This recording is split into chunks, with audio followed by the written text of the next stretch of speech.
नमस्ते। आरपीकेएन और MH48 के इस जॉइंट वीडियो में आप सभी का मैं स्वानंद गंगल स्वागत करता हूं। ये हमारा जो वीडियो है आज का, वो बिहार इलेक्शन का एनालिसिस है। बिहार का इलेक्शन हो चुका है, बिहार के नतीजे आ चुके हैं और वापस वहां पे एनडीए की सरकार बन चुकी है। पर ये बिहार का इलेक्शन बहुत ही अलग अलग रीजंस की वजह से एक महत्वपूर्ण था, क्योंकि कोविड जैसे बड़े संकट के बाद भारत में होने वाला एक बड़ा इलेक्शन किसी राज्य का, ये बिहार का इलेक्शन था। और उसमें कहीं ज्यादा फैक्टर्स इंपॉर्टेंट थे। लालू जी के जेल जाने के बाद तेजस्वी यादव आरजेडी को लीड कर रहे थे। नीतीश कुमार जी ने डिक्लेयर कर दिया है कि ये उनका आखिरी इलेक्शन है। तो इन सभी वजहों से बिहार का इलेक्शन बहुत ही महत्वपूर्ण रहा है। तो इसी के ऊपर चर्चा करने के लिए हमारे साथ जुड़े हैं वरिष्ठ पत्रकार दिनेश गुणे जी, पॉलिटिकल एनालिस्ट अनय जोगलेकर जी और पॉलिटिकल एनालिस्ट और social media activist Vipin Menon ji. और हम इन सभी से बिहार इलेक्शन के बारे में जानकारी लेंगे। तो सबसे पहले मैं दिनेश जी के पास जाना चाहूंगा, जो बहुत ही वरिष्ठ पत्रकार है। उनका अनुभव बहुत ही बड़ा है और उन्होंने बहुत से इलेक्शंस कवर किए हैं। तो दिनेश जी, हमारे दर्शकों को थोड़ा सा बिहार के राजनीति के बारे में बताएं कि किस तरह से चलती है वो। नमस्कार। ये बात सच है कि मैंने बहुत से इलेक्शन कवर किए हैं, लेकिन बिहार कभी गया नहीं, वो संधि मुझे कभी मिला नहीं था। लेकिन बिहार की राजनीति के बारे में मुझे पहले से इंटरेस्ट है, कुछ पढ़ा है और ये जानकारी मुझे अच्छी तरह से है कि बिहार ने कुछ साल पहले पूरे देश की राजधानी को बदलने का एक बहुत बड़ा शुरुआत बिहार में हुई थी। आप सब जानते हैं 1975 में। वैसे बिहार की राजनीति के हम इंडिपेंडेंस के बाद 4 हिस्सों में डिवाइड कर सकते हैं। जो पहला हिस्सा है 1950 से 1975 तक, जहाँ बिहार में सिर्फ कांग्रेस ही था।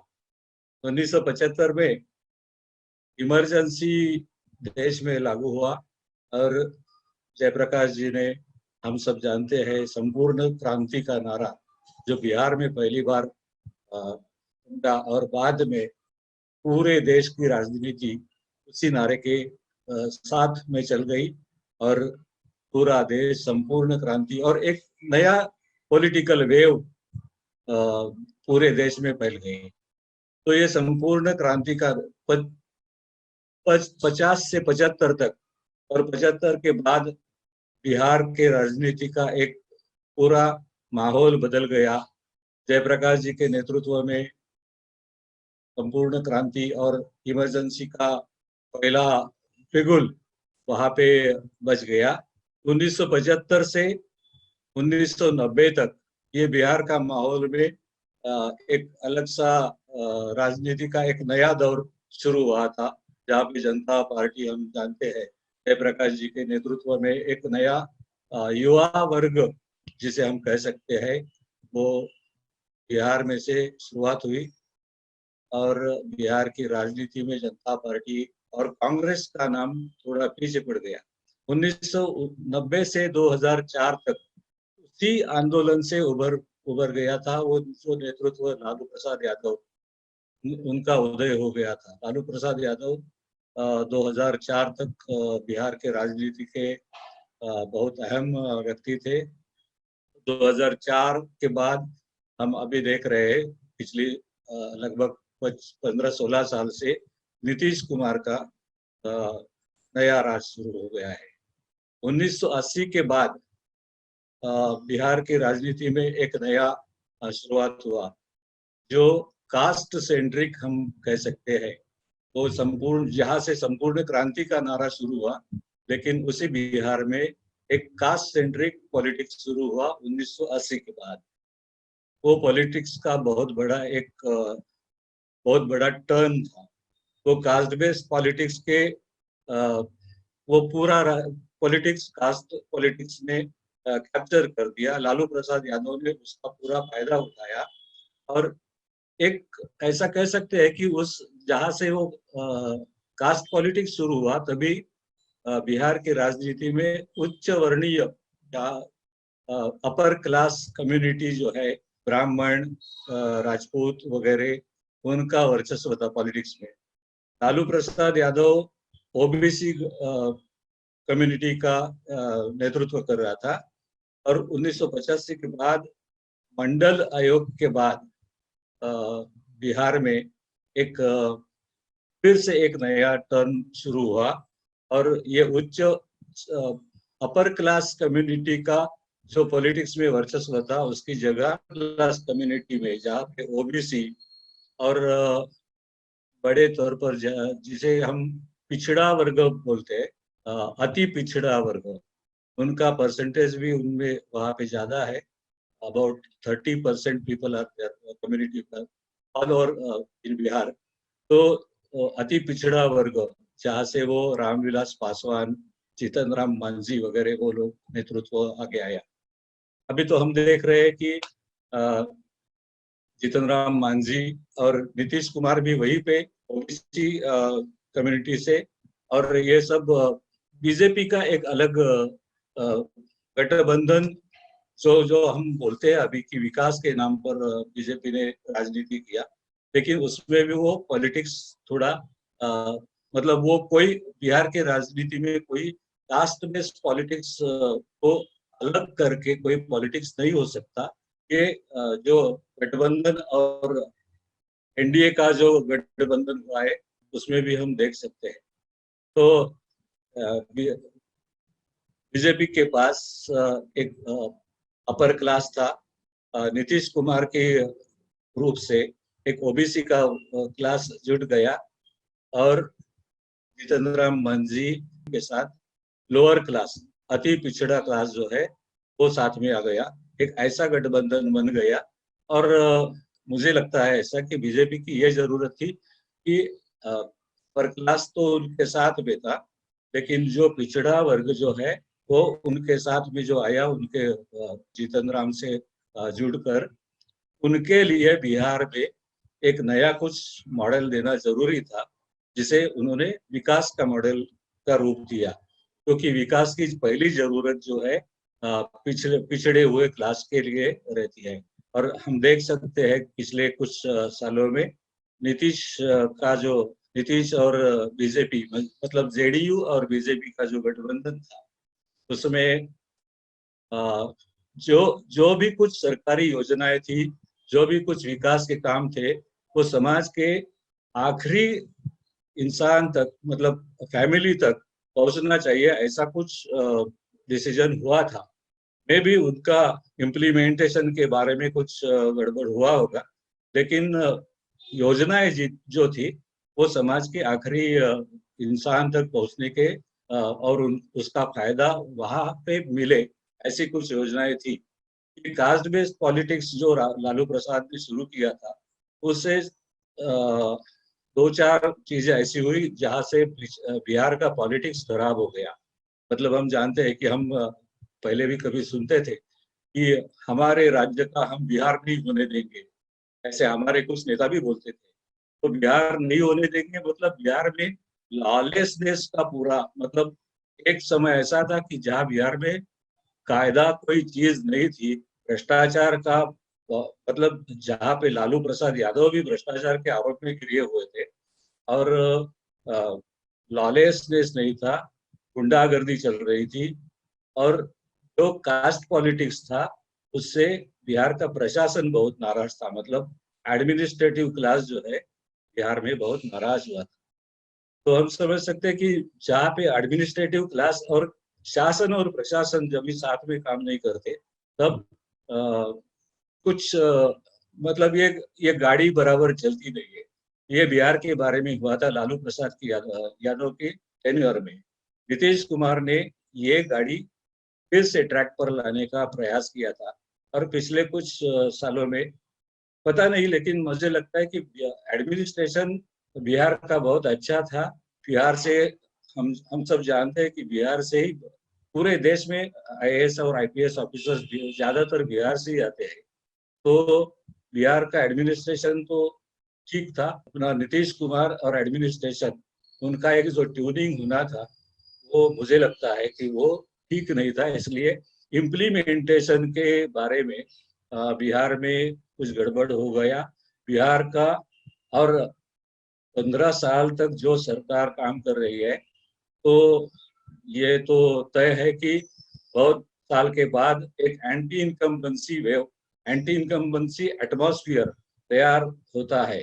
नीतीश कुमार के बारे में इस इलेक्शन में ये चर्चा बहुत थी कि एंटी इनकम्बेंसी वेव का जो एडवर्स इफेक्ट है नीतीश कुमार को भुगतना पड़ेगा, ये पहले से ही बोल रहे थे। अनय जी, इस बार बिहार इलेक्शन में क्या महत्वपूर्ण मुद्दे थे? बिहार के ये चुनाव कोविड-19 का जो क्राइसिस है उसके बाद होने वाले सबसे बड़े चुनाव थे। आप देखना चाहिए यूएस में भी यही इसी वक्त इलेक्शन हो रहे थे और लगभग 13 करोड़ लोग यूएस में वोट करते हैं और बिहार में लगभग 7 करोड़ लोग वोट करते हैं। तो एक स्केल की अगर आप बात करें तो एक हाफ ऑफ द यूएस इतने लोगों ने वोट किया और कंपेयर टू यूएस बहुत शांतिपूर्ण ट्रांजिशन बिहार में देखा गया। एक तरफ दुनिया की सबसे अमीर, सबसे ताकतवर अर्थव्यवस्था देश, दूसरी जगह पे भारत का सबसे गरीब राज्यों में से एक बिहार था। बिहार राजनीतिक दृष्टिया बहुत ही महत्वपूर्ण है क्योंकि भारत में स्वातंत्र्य समर से बाद में भी अलग अलग सामाजिक जो परिवर्तन हुआ उसमें उसका मूल बिहार में है और उसमें वेदर इट इज इमरजेंसी हो, whether it is Mandal politics हो, तो बिहार के चुनाव हमेशा महत्वपूर्ण रहते हैं। इस बार बिहार के चुनाव में ये देखना था कि 15 साल की शासन के बावजूद नीतीश कुमार अपना मुख्यमंत्री पद अपने पास रखते हुए कामयाब होते हैं या नहीं, क्योंकि उनके सामने भी बहुत ज्यादा समस्याएं थी। एक तो कोविड-19 की समस्या थी, लाखों मजदूर दुनिया देश के अलग अलग कोनों से बिहार लौट रहे थे और जो पिक्चर उसका प्रेजेंट किया गया था मीडिया में, उसको देख के हुए लगता था कि ये सब मजदूर जब बिहार में पहुंचेंगे तो वो सरकार के खिलाफ वोट करेंगे या वो सरकार के खिलाफ वोट में एक महत्वपूर्ण भूमिका निभाएंगे।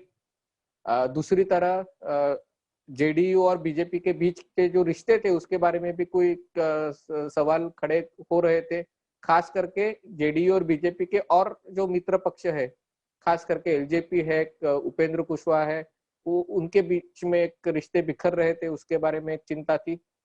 तेजस्वी यादव का इमरजेंस ये एक बड़ा मुद्दा था क्योंकि पिछले चुनावों में लालू प्रसाद यादव फिर भी पिक्चर में थे, तो जेडीयू और आरजेडी एक साथ थे, तो फिर भी ये चुनाव लालू प्रसाद यादव ने लीड किया था। अभी उनके घर में भी यादव परिवार में भी सक्सेशन वॉर चल रहा था, तो उसमें से तेजस्वी यादव परिवार में सबसे बड़े नेता करके उभर आए थे, लेकिन जनता उनको एक्सेप्ट करती है क्या नहीं, ये देखना था। और खास करके कोविड के समय में जो अलग अलग पॉलिटिकल एक्सपर्ट्स, जर्नलिस्ट, उनके तरफ से जो कारण दिया गया था कि अन्य देशों की तुलना में भारत में प्रधानमंत्री नरेंद्र मोदी की सरकार ने गरीबों के लिए, पिछड़ों के लिए ये कोविड के संकट में बहुत कम चीजें की गई है। चाइना का ये इसका इम्पैक्ट हो सकता है, तो ये सब इम्पैक्ट होता है कि नहीं वो देखने के लिए भी बिहार के चुनाव महत्वपूर्ण थे और यही मुद्दे खास करके ये इलेक्शन में थे, ऐसे मुझे लगता है। विपिन जी, मैं आपके और आता हूँ। जैसा कि अनय जी ने बताया कि महत्वपूर्ण मुद्दे क्या थे, पर वोटिंग किस मुद्दों पर हुई है? मतलब कहा जाता है कि बिहार में कास्ट के ऊपर वोटिंग बहुत ज्यादा होती है या फिर कास्ट एक इम्पोर्टेंट फैक्टर रहता है। नरेंद्र मोदी जी के आने के बाद वो ऐसा हमेशा कहते हैं कि हम विकास की राजनीति करते हैं, हम विकास के मुद्दों पर वोट्स मांगते हैं। और नीतीश कुमार की भी एक इमेज उन्होंने अब तक ऐसी बनाई है कि बिहार एक ऐसा बीमारू राज्य की जो उसकी इमेज थी, उससे बिहार को बाहर निकाला है और मैं एक विकास पुरुष हूँ, उस ऐसा एक प्रोजेक्शन खुद का नीतीश जी भी करते हैं। तो मुद्दा ज्यादा क्या था वोटिंग का? धन्यवाद स्वानंद जी। देखो, बिहार चुनाव में इस बार मुद्दा जो रहा है वो सबसे बड़ा रहा है स्वास्थ्य। जिस कोविड-19 के बाद जिस तरह से बिहार राज्य ने इनिशियली जो हेल्थ इश्यूज आए थे वहां पे लोगों के हेल्थ स्वास्थ्य को लेकर, वो बहुत बड़ा मुद्दा था। दूसरा फ्लड्स जिस तरह से बिहार के मुख्यमंत्री रहते हुए नीतीश कुमार नाकामयाब रहे फ्लड्स में, उसको लेकर भी नीतीश कुमार के खिलाफ गुस्सा था और लोगों में एक नाराजगी थी। एंटी इंक्यूबेंसी के अलावा जो पिछले 5 साल में जिस तरह जो अपेक्षाएं नीतीश कुमार से थी लोगों की, वो अपेक्षा कहीं ना कहीं इस बार कम दिखी, उम्मीद कम दिखी। आप अगर चुनाव को एनालिसिस करेंगे तो फेस वन में महागठबंधन स्वीप कर गई। फेज 2 में महागठबंधन और एनडीए कांटे की टक्कर थी और वहां पे नरेंद्र मोदी जी फैक्टर काम आया, क्योंकि नरेंद्र मोदी जी ने फेज 2 में पूरा चुनाव प्रचार का कमान संभाल लिया था। तो ये जो रोजगार है, ये मुद्दा था। रोजगार जरूर एक मुद्दा था, क्योंकि कोविड-19 में इतने सारे प्रवासी जो अन्य राज्यों में माइग्रेंट्स थे वो बिहार आ चुके थे, उनके पास नौकरियां नहीं थी, उनके पास खाने के लिए सुविधा हुई नहीं थी। जैसे उत्तर प्रदेश में हमने देखा कि योगी आदित्यनाथ जी ने जिस तरह से वहां पे टेस्टिंग के लिए सुविधाएं, उनको क्वारंटाइन के लिए सुविधाएं, उनको खाने के लिए सुविधाएं, ये सब किए थे। बिहार में कहीं ना कहीं वो चीज दिखी नहीं।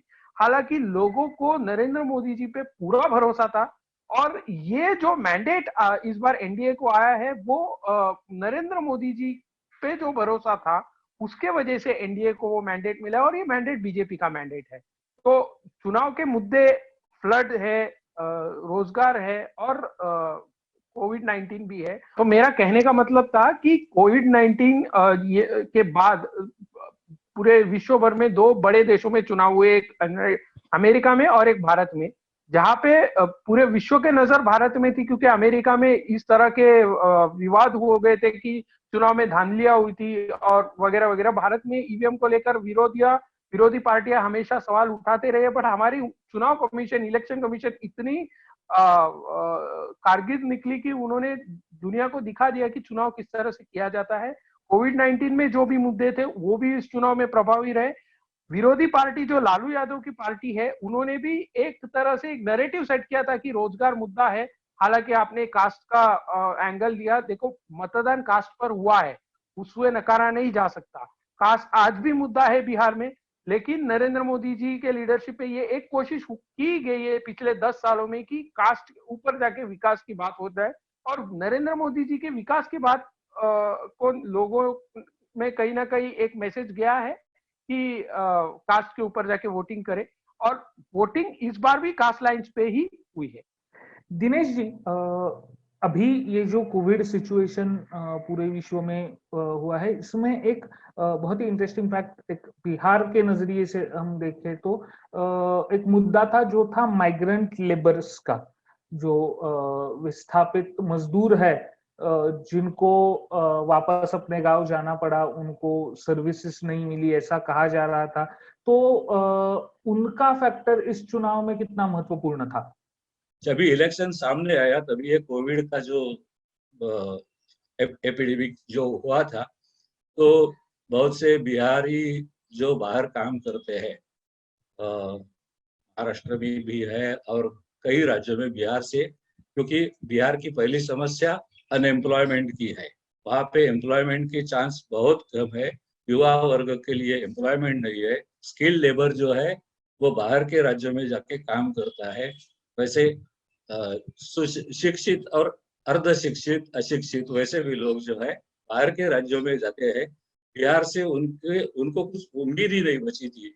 ऐसी हालत में कोविड के दिनों में उनको वापस जब बिहार जाना पड़ा, तब उनके पास कुछ उम्मीद थी कि वहाँ पे हम जा रहे हैं तो अपने लिए कुछ वहाँ पे रोजगार का, मतलब एम्प्लॉयमेंट का कोई प्लान वगैरह गवर्नमेंट ये करेगा, और रिहेबिलिटेशन जो है वो विस्थापित ही एक तरह थे बाहर के स्टेट से अपने स्टेट में गए हो, फिर भी वहाँ पे वो विस्थापित के रूप से ही गए थे। उनके पास कोई नहीं था, रोजगार नहीं था और कोई चांस भी नहीं था। तो मुझे लगता है कि वहाँ पे जो जिस उम्मीद से वो सब बाहर से लोग अपनी राज्य में चले गए थे, उनके लिए इलेक्शन के समय भी और ये संकट के समय भी कोई अच्छा ठोस काम नीतीश सरकार नहीं किया हुआ होगा। तो इसलिए ये जो बाहर का जो क्लास था, जो माइग्रेटेड क्लास बोलते हैं, वो क्लास वापस गया। लेकिन अपने एक ऐसे देखने को मिलता है पहले से कि बिहार से जो भी लोग बाहर आते हैं, बाहर के राज्यों में एम्प्लॉयमेंट के लिए या रोजगार के लिए जाते हैं, वो इलेक्शन के समय वोटिंग के लिए वापस अपने राज्य में जाते थे। उसके पहले की कई इलेक्शंस में ऐसा देखने को मिल रहा था। इस बार ऐसा हुआ कि बिहार का इलेक्शन सामने था, फिर भी वो लोग बिहार से निकल के अपने अपने बाहर के राज्यों के पहला वाला रोजगार जो है, कोई रिक्शा चलाता है, कोई कंस्ट्रक्शन का वर्क पर काम करता है, स्किल्ड अनस्किल्ड सेमी स्किल्ड सभी लोग जो है वो वापस बिहार से निकल के अपने अपने बाहर के राज्यों में चले गए। ये पहली बार हुआ। मुझे लगता है ये एंटी इनकम्बेंसी का एक इफेक्ट था। नहीं तो ये, और इसका हम देख सकते हैं कि नीतीश कुमार का जो वोटिंग परसेंटेज और सीट जो है इलेक्शन में, वो उसी वजह से कम हुआ होगा। अनय जी, हमें इस बिहार के इलेक्शन में दो ऐसे यंग फेसेस दिखे जिन्होंने पूरा ध्यान अपनी ओर खींच लिया था। एक थे उसमें तेजस्वी यादव और दूसरे थे चिराग पासवान। और ये दोनों का डिफरेंस एक था कि उनको दोनों को एक पॉलिटिकल लेगेसी इनके पास भी थी। तेजस्वी के पास लालू यादव के सुपुत्र करके, चिराग पासवान के पास भी थी इनके सुपुत्र करके, रामविलास पासवान जी के। और देखा जाए तो इसी इलेक्शन के दौरान रामविलास पासवान जी का दुखद निधन भी हो गया। दोनों के वोट बैंक भी अलग अलग थे। एक तरफ यादव वोट बैंक था, एक तरफ पिछड़ा वर्ग, दलित वर्ग जो है उसका वोट बैंक, उसकी राजनीति पासवान फैमिली करती आ रही है। पर हमें दिखा कि तेजस्वी एक तरह से सक्सेसफुल हो गए और चिराग पासवान नहीं हुए। हालांकि उन्होंने क्लेम तो बहुत किया था कि मैं मोदी जी का हनुमान हूं, मेरा जो गुस्सा है या फिर मेरा विरोध है वो नीतीश जी को है, मैं भाजपा के साथ आज भी हूं, वो केंद्र में भी एनडीए से बाहर नहीं निकले हैं। पर वो राज्य में उनके खिलाफ इलेक्शन लड़ रहे थे। तो इसका एनालिसिस आप किस तरह से करते हैं? मैं ये नहीं मानता कि तेजस्वी यादव सक्सेसफुल हुए हैं और चिराग पासवान अनसक्सेसफुल या अयशस्वी हुए हैं। हमें देखना चाहिए कि राजनीति में हर 15-20 साल बाद एक टर्निंग पॉइंट आता है और ये टर्निंग पॉइंट में अनेक नए चेहरे राजनेता बनके उभरते हैं।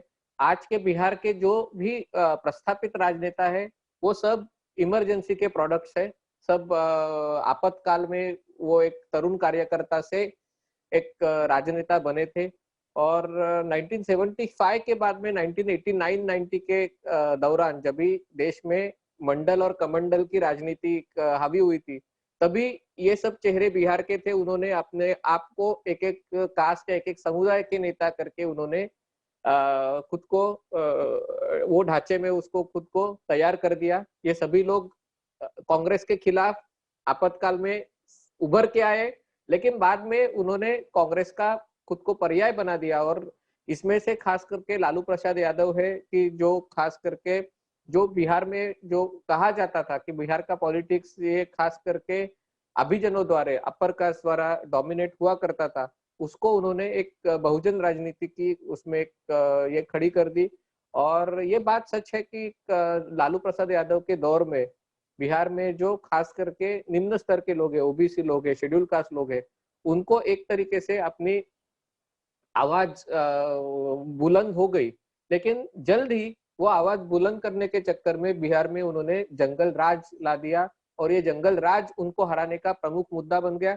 उनके खिलाफ जो नीतीश कुमार है वो भी आपातकाल के इसमें ही वो उभरने लगे थे। वो थोड़े लेट कमर है इन दोनों से, रामविलास पासवान और नीतीश कुमार से, लेकिन उन्होंने सामाजिक न्याय को, डेवलपमेंट, सुशासन की एक जोड़ दी और उन्होंने 15 साल राज कर दिया। इन दोनों के साथ तीसरे जो एक कैरेक्टर थे रामविलास पासवान जी, जिनका अभी देहांत हो गया, उन्होंने खास करके शेड्यूल कास्ट में से अपनी जो कम्युनिटी है उनको धर के रखा, और कौन सा भी सरकार हो रामविलास पासवान उसमें मंत्री बनते थे। तो ये तीनों चेहरे, उनका अस्त, राजनीतिक अस्त अभी ये चुनाव में लगभग तय हो गया। रामविलास पासवान जी हम में नहीं रहे, लालू प्रसाद यादव जेल में है और वो भी, उनका भी तबीयत इतना अच्छा नहीं है, और नीतीश कुमार खुद ने कहा कि मैं अभी, ये मेरा आखिरी चुनाव है। तो इसके लिए ये दो चेहरे जो सामने आते थे, उनमें से एक है लालू प्रसाद यादव का पुत्र और दूसरा है रामविलास पासवान का पुत्र। तेजस्वी यादव के पास एडवांटेज था कि उनके पिताजी ने एक formidable MY, Muslim plus Yadav, ऐसा कॉम्बिनेशन बनाया था। एक 30% के ऊपर थोड़ा सा ये वोट हो जाता है, और बाकी के छोटे छोटे वोट उसमें जोड़कर वो 15 साल तक सत्ता में रहे थे। जब भी खुद जेल में थे तभी उन्होंने अपने पत्नी को, राबड़ी देवी को, जिनका कोई पॉलिटिकल करियर नहीं है, फिर भी उनको मुख्यमंत्री पद पे बना के रखा था, और लोगों ने उनको वोट दिए थे क्योंकि वो MY कॉम्बिनेशन इतना पावरफुल था। लेकिन वो MY कॉम्बिनेशन के पर्याय में नीतीश कुमार ने छोटे छोटे जातियों का एक कॉम्बिनेशन बनाया, और उसमें रामविलास पासवान कभी फिट होते थे, कभी फिट नहीं होते थे। तो अभी उनके जो पुत्र है चिराग पासवान, उनको अपने पिताजी की राजनीति है उसकी शॉर्टकमिंग्स की पूरी जानकारी थी। वो जमाना था जब भी छोटे छोटे कास्ट ग्रुप्स को आप सपने दिखाकर राजनीति कर सकते थे, लेकिन अभी के कैनवास पे ये पॉसिबल नहीं है। इसलिए चिराग ने पहले से ही अपने को बीजेपी के नजदीक लाने की कोशिश कर दी थी। तो अभी ये दो नए खिलाड़ी, जो नए युवा नेता जो उस पे राजनीतिक पटल में थे, उसमें तेजस्वी यादव को विरासत में जो मिला था वो 30% से भी ज्यादा वोट शेयर था। और पिछले कई चुनाव में आपने देखा है नीतीश कुमार 15 साल यशस्वी हुए, लेकिन आरजेडी का जो वोट बैंक है मुस्लिम प्लस यादव, वो उनका पूरा का पूरा उनको मिलता था। इसलिए पिछली बार जब भी जेडीयू ने आरजेडी के साथ मिलकर चुनाव लड़ा था, तभी भी आरजेडी को वो अपना 30% वोट शेयर मिलता था। ये बार कम्युनिस्ट पार्टी को, कांग्रेस को भी ये वोट शेयर उन्होंने ट्रांसफर कर दिया था। अभी तेजस्वी यादव का सबसे बड़ा एक चुनौती थी।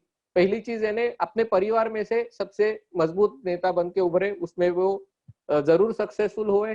दूसरी चीज, नीतीश कुमार ये थके हुए, हारे हुए नेता है, ऐसी उनको एक उनकी इमेज टार्निश करना, और मैं नए नए समय का, नए पीढ़ी का, नए जोश का नेता हूँ, उसमें भी वो सक्सेसफुल रहे।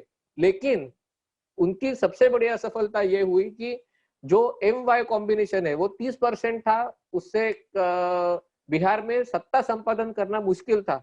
उसको बदल के उन्होंने मुस्लिम यादव के जगह पे मजदूर और युवा ये बनाने की कोशिश की, और उसके लिए उन्होंने अपने पिताजी का फोटो कहाँ पे यूज नहीं किया, कास्ट पॉलिटिक्स से वो दूर रहे, युवाओं के लिए नया एक जोश भरने की कोशिश की कि मैं 10 लाख से ज्यादा रोजगार दूंगा।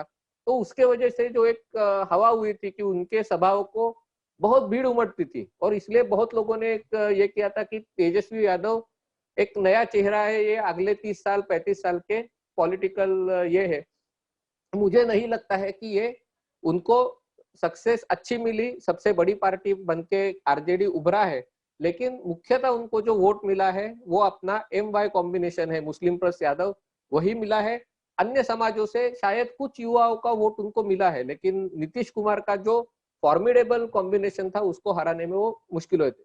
चिराग पासवान का पराजय हुआ है, उनको शायद एक जगह मिली है विधानसभा में, लेकिन जेडीयू का सीट 70 से 40 तक लाने में उन्होंने बहुत बड़ी भूमिका निभाई है। और उनको वोट कटुआ कहा जाता था, लेकिन ये सिर्फ वोट कटुआ करके उनको देखना नहीं चाहिए, क्योंकि नीतीश कुमार का खुद का वोट बैंक नहीं था। नीतीश कुमार ने छोटे छोटे तबकों को खुद के साथ लाया था, और महिलाओं का उनको बहुत ज्यादा वोट मिलता था। लेकिन जो अन्य छोटी छोटी पार्टियां है वो भी समाज के बहुजन तबकों से आती है, उनको ऐसे लग रहा था कि अरे सब चीज अगर नीतीश कुमार ही खुद मुख्यमंत्री बनेंगे हर बार तो हमको क्या मिलेगा। तो ये जो व्यथा थी वो उनको चिराग पासवान ने सामने लाया, और उन्होंने भी दूसरी जगह से नीतीश कुमार के ऊपर हमला बोल दिया है। ऐसा मानना बिल्कुल गलत है कि बीजेपी ने उनको खड़ा किया था, बीजेपी ने नीतीश की वोट काटने के लिए उनको खड़ा किया था। दूसरी इसमें बात मुझे सबसे ज्यादा दिलचस्प लगती है कि चिराग पासवान ने जो हिंदुत्व का मुद्दा उठाया है, उनका पराजय हुआ है, उसमें कोई शक नहीं है, लेकिन जो वोट उन्होंने लिए हैं उसमें देख के ऐसे लगता है कि उन्होंने जो नीतीश विरोधी वोट है, खास करके उन्होंने जहां पे बीजेपी कॉन्टेस्ट नहीं करती थी वहां पे उन्होंने सब जगह पे अपने उम्मीदवार खड़े किए थे, तो उनको जो वोट मिले हैं उसमें उनके खुद के समाज के अलावा जो बीजेपी का वोट है उन्होंने भी चिराग को वोट दिया है। और मुझे लगता है कि भविष्य में हमें देखना पड़ेगा कि चिराग का भविष्य क्या होता है, लेकिन मुझे अचरज नहीं होगा कि चिराग पासवान बीजेपी में प्रवेश करेंगे और जो एक जगह पे बहुजनवाद, सामाजिक न्याय और दूसरे जगह पे हिंदुत्व, ये मुद्दा हमें अभी तक राजनीति में दिखाई नहीं दे रहा था, वो राजनीति करने की चिराग कोशिश कर रहे थे। ये बात सही है कि वो he is beaten up but he is not dusted yet, वो उनका करियर खत्म नहीं हुआ है, उनको बहुत बड़ा वोट मिला है। और जैसे एमआईएम को भी पिछली बार बहुत कम वोट मिला था लेकिन ये बार वो पॉलिटिकल फोर्स बन के उभरे हैं, वैसे चिराग पासवान फोर्स बन के उभर सकते हैं। दूसरी जगह पे तेजस्वी यादव को वोट मिला है, वो सक्सेसफुल दिख रहे हैं, लेकिन वो चीफ मिनिस्टरशिप मिलने के लिए उनको और ज्यादा मेहनत करनी पड़ेगी। 10 लाख रोजगारों के सिवा और कुछ प्रॉमिस उनको करके युवाओं का वोट लेना पड़ेगा, ऐसा मेरा मानना है। विपिन जी, इस पूरे इलेक्शन में एक और चर्चा का मुद्दा बन के आया, वो था सीपीआई एमएल जो पार्टी है, मार्क्सिस्ट लेनिनिस्ट, जो मतलब एक जगह हम देख रहे हैं कि भारत भर में जो लेफ्टिस्ट पार्टीज है उनको नकारा जा रहा है।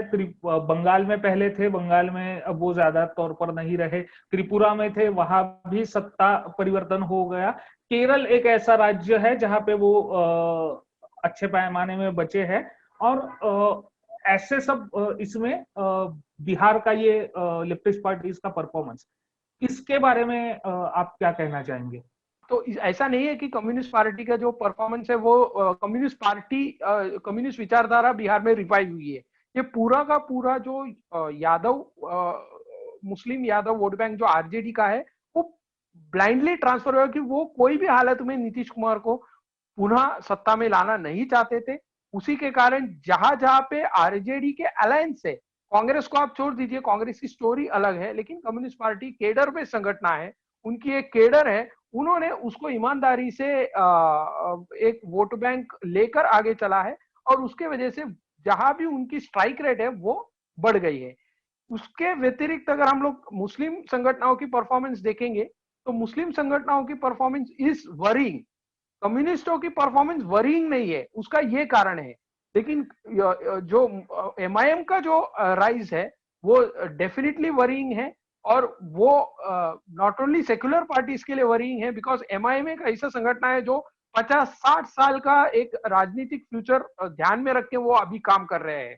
तो उनके लिए अभी जय पराजय इतना महत्व नहीं रखता, उनके लिए जो सीट्स अभी लड़के जो जीत रहे हैं वो उनके लिए बोनस है। उन्होंने हर राज्य में अपना एक बेस तैयार करने के लिए चुनाव लड़ना शुरू कर दिया है। कहीं पे उनको एक सीट, कहीं पे उनको कुछ सीट नहीं, कहीं पे उन्होंने कांग्रेस को नुकसान किया है, ये बात सही है। लेकिन आज मुस्लिम समाज ये समझ चुका है, खास करके सीए और अन्य जो उनको लगता है जो भ्रमित करने की कोशिश की गई, और उसमें कई हद तक वो सेक्युलर पार्टीज को भी मैं ब्लेम करूंगा, जो मुस्लिम समाज को ब्लेम किया या मुस्लिम समाज को भ्रमित किया, लेकिन उसका नुकसान उनको ही हो रहा है, उसका फायदा एमआईएम जैसे पार्टियों को हो रहा है। और आरजेडी को सीमांचल इलाका जो बिहार में है, वो सीमांचल इलाका में इसका बहुत बड़ा नुकसान उठाना पड़ा है।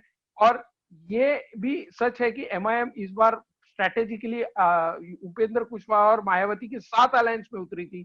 तो आने वाले समय में क्या दलित पार्टियां एमआईएम एक साथ एक कॉम्बिनेशन बन के उभरेगी, उसमें किसका फायदा होगा, ये देखना इंटरेस्टिंग है, सिर्फ बिहार नहीं अन्य राज्यों में। दिनेश जी, मैं वापस आपकी तरफ आना चाहूंगा, ये क्योंकि एक बहुत ही इंटरेस्टिंग मुद्दा इस इलेक्शन में ऐसा सामने आया है, ऐसा कहा गया है, ऐसा कहा जा रहा है कि जो महिलाएं हैं उनका वोटिंग परसेंटेज बहुत ही डिसाइसिव रहा है इस इलेक्शन में। उन्होंने जिस प्रकार से मतदान किया है वो टर्निंग पॉइंट रहा है इस इलेक्शन का, तो इसके बारे में आप हमें क्या बताएंगे?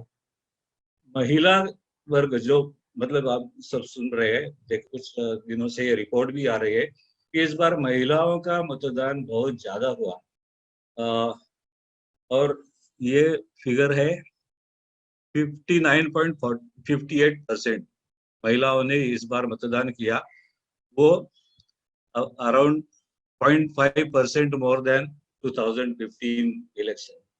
तो इसका ये असर ऐसा है कि 243 जितनी जगह पे बिहार में इलेक्शन, असेंबली इलेक्शन हुआ था, उनमें से 166 कॉन्स्टिट्यूएंसीज में महिलाओं का मतदान मेल पुरुष मतदारों से ज्यादा था, और इसका फायदा एनडीए को मिला है। 55 कॉन्स्टिट्यूएंसीज में एनडीए को विजय मिला था। मतलब बीजेपी का टोटल 74 में से 55 जगह पर महिला मतदारों का फायदा बीजेपी को मिला, और नीतीश कुमार के जेडीयू ने 43 जगह पर इलेक्शन कॉन्टेस्ट किया था, उनमें से 37 कॉन्स्टिट्यूएंसीज में महिला मतदारों का फायदा उसको मिला। ये क्लियर हो गया है। अनय जी, इस पूरे इलेक्शन में और एक फैक्टर था और एक पक्ष था जो भारत का सबसे पुराना पक्ष माना जाता है, सबसे एक महत्वपूर्ण राष्ट्रीय पक्ष, अब तक इसका प्रोजेक्शन उस तरह से किया गया, वो है इंडियन नेशनल कांग्रेस। पर बिहार इलेक्शन के बारे में अगर हम देखते हैं, उसके बारे में अगर हम सोचते हैं, तो इंडियन नेशनल कांग्रेस एक ऐसा पक्ष है जो महागठबंधन के साथ उन्होंने गठबंधन किया, मतलब आरजेडी के साथ और बाकी दलों के साथ।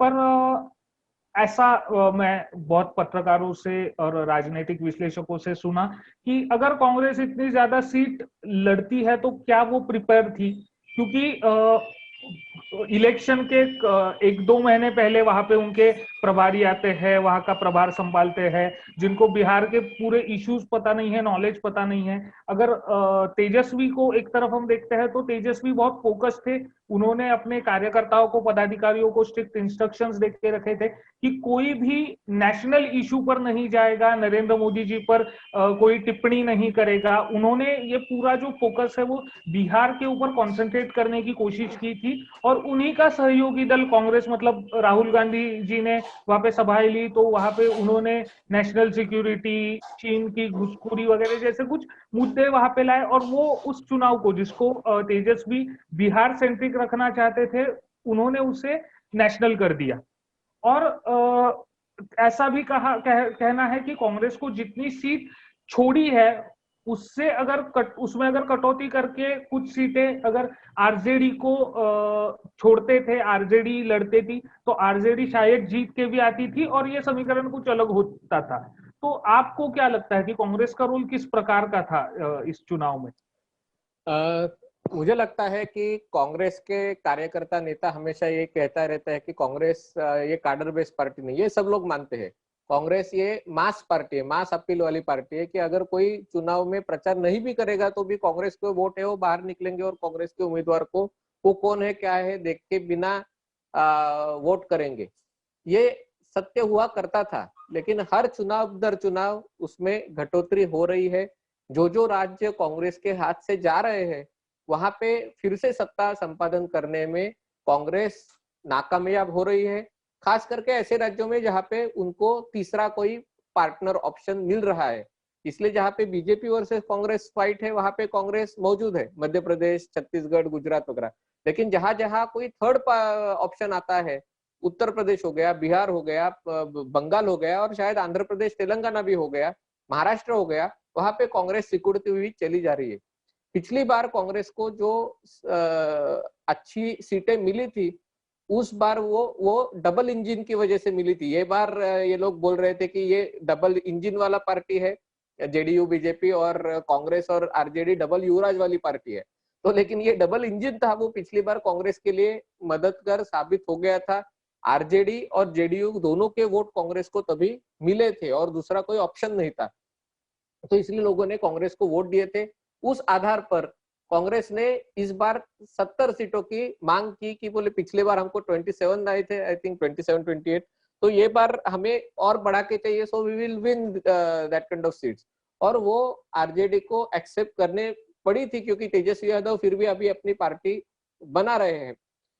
लेकिन जैसे आपने कहा कि कांग्रेस में काडर नहीं है, कांग्रेस में लीडरशिप का इश्यूज ये नहीं है, कांग्रेस में एक चुनाव में जो काम करना पड़ता है, जो मेहनत करनी पड़ती है, जो संगठन खड़ा करना पड़ता है, बूथ लेवल तक जाके काम करना पड़ता है, वो कांग्रेस में बिल्कुल मौजूद नहीं है। इसलिए जो भी सीट मिली थी वहां पे किसको खड़ा किया जाए, ये भी कांग्रेस के मन में दुविधा थी। ऐसे कहा जा रहा है कि बहुत कुछ सीटों में तो अन्य पक्षों के बागी उम्मीदवारों को कांग्रेस ने खड़ा कर दिया था। और उसके वजह से एक चीज हमने देखी है कि जो आरजेडी का वोट है वो कम्युनिस्ट पार्टी को पूरा का पूरा ट्रांसफर हो गया, क्योंकि वो संगठन बेस्ड काडर बेस्ड पार्टी है, उन्होंने मेहनत की थी। लेकिन यही वोट कांग्रेस को ट्रांसफर नहीं हुआ है, इसके वजह से, क्योंकि उनके लिए कोई दूसरा ऑप्शन था, वो जेडीयू था, वो बीजेपी था, वो कहाँ पे चिराग पासवान था, कहाँ पे वो एमआईएम था।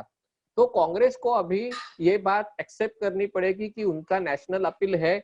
आज भी एक राष्ट्रीय पक्ष के तौर पे कांग्रेस और दूसरा कोई पक्ष है, उनके बीच में अंतर बहुत ज्यादा है, लेकिन ये अंतर कम कम होते जा रहा है। और उस पे अगर आपको फोकस करना है तो आपको संगठनात्मक काम में खुद को झोंकना पड़ेगा, सीरियस एक पॉलिटिकल लीडर कांग्रेस का अध्यक्ष बन के करना पड़ेगा। मुझे इतना नहीं लगता है कि कांग्रेस ने नेशनल इश्यूज के ऊपर लेने की वजह से ये चुनाव में उनको कम सफलता मिली है। मुझे लगता है उससे ज्यादा कांग्रेस की जो संगठनात्मक फेल्यूअर्स है, कांग्रेस की जो अंतर्गत राजनीति के जो मॉडल है कि कांग्रेस में कोई लीडर, स्थानिक लीडर बनाने में कोई सफल नहीं होता है। जहां जहां पे कांग्रेस ने लोकल लीडर दिए हैं वहां पे कांग्रेस बीजेपी को चुनौती बनकर खड़ा रहने की कोशिश कर रहा है। एक समय में वो गुजरात में भी था, पंजाब में हम देख रहे थे, छत्तीसगढ़ में देख रहे हैं, मध्य प्रदेश में जब तक कमलनाथ है तब तक कांग्रेस खड़ा रह सकता है। लेकिन उत्तर प्रदेश और बिहार, बंगाल, ये जो 3-4 सबसे बड़े राज्य है, उसमें कांग्रेस की कोई लोकल लीडरशिप नहीं है। कांग्रेस का जो ये सवाल पूछा गया कि कांग्रेस के नेता कौन है बिहार के, तो कोई बोलते हैं तारिक अनवर कांग्रेस के नेता है।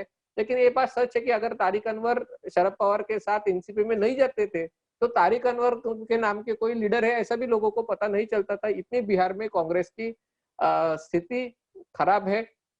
तो इसलिए ये जो सब विश्लेषक बोल रहे थे कि कांग्रेस का वोट आरजेडी के लिए इंपॉर्टेंट है, और वो जो कांग्रेस का वोट है आरजेडी को मिला, लेकिन आरजेडी का वोट कांग्रेस को नहीं मिला, उसके वजह से कांग्रेस की पराजय हो चुकी है।